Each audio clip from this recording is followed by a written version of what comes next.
Well, as Israel announces the formation of a unity government, earlier tonight, Rageh spoke to its former PM, Ehud Olmert, a strong critic of current PM Benjamin Netanyahu. He spoke about the difficult decisions his country now faces. This is my class from kindergarten. Before I sat down to talk to him, Ehud Olmert wanted to show me a picture displayed prominently in his office. This is my classmate from this kibbutz. She was saved. She was saved. Her husband was killed. I asked him if he accepted that Israel would now launch an unprecedented ground invasion of Gaza. There needs to be done something which will be different from anything that we have tried to do against Hamas up until now.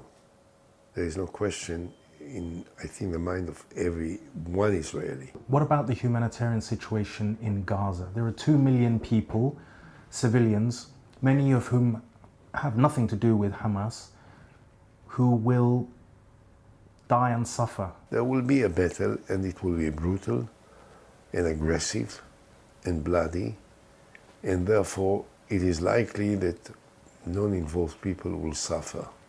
So how can we separate them from Hamas? They may have to understand that if they don't separate from Hamas, they are going to suffer.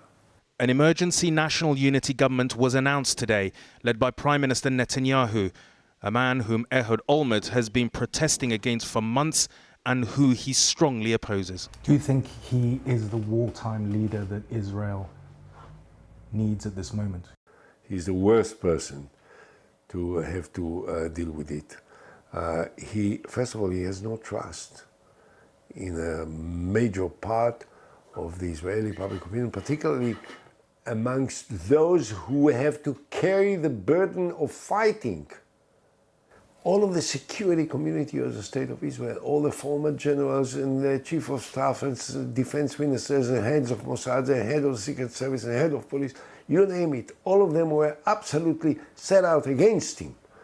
He considers himself to be a Churchillian leader. If there can be an opposite for Churchill, this is Netanyahu, unfortunately. But he warns that even when Israel defeats and destroys Hamas, the eternal question will always be there. Palestinian issue is here. Now what do we want? To fight all the Palestinians, to destroy all the Palestinians, to kill all of them? I don't want it. I want to kill the terrorists and I want to make peace with the others. And that's what the government has to do. Ehud Olmert has led Israel to war in Gaza. Does he feel this will be the last one? We'll have to live through it to know. But you think we could be here again? This may not be the last time. I hope it will be, at least for a long time. But I definitely can guarantee they will not meet again.